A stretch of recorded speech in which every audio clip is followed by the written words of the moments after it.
گوشی من آوردی؟ بغل هیچ دختری نمیتونم رد شم. چرا؟ خانم بیا. خانم این پشمک زن داره نزدیکش نشو. خانم این پشمک زن داره نزدیکش نشو. اوها اینو میگی؟ من چتاتو خوندم فهمیدم زن داری. یه سنسور رو گوشی تعبیه کردم که نذاره هرز بپری. برو.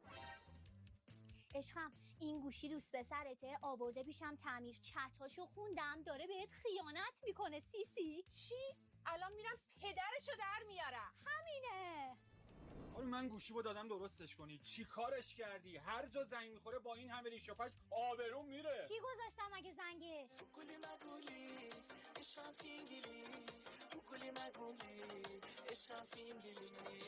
باله که یوب سباش.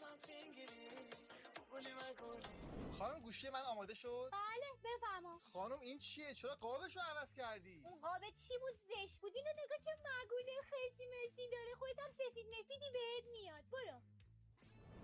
خانم یه گلاس پرایوسی میندازی برام؟ نه خیلی لازم نکرده. اگه گلاس پرایوسی برات بندازم دوست دخترت که بغلت بشینه نمیتونه اینجوری صفحه گوشیتو ببینه. ما دخترها عادت داریم اینجوری صفحه گوشی رو ببینیم. پس کنسله. معمولی میندازم. بده. خانم هزینه تعمیر گوشیم چقدر شد؟ 2 میلیون شد ولی شما 5 بکش. چرا؟ SMS بانکتو دیدم. اون همه پولو میخوای ببری اون دنیا. مردی که خسیس واسه خانوما خرجش کن. خانم ببخشید گوشی ما چی شد؟ تعمیر شد؟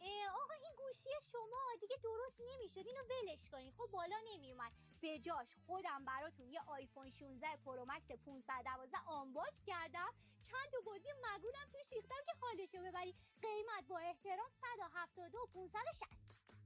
بابا مردی پاشو پول گوشیتو بده.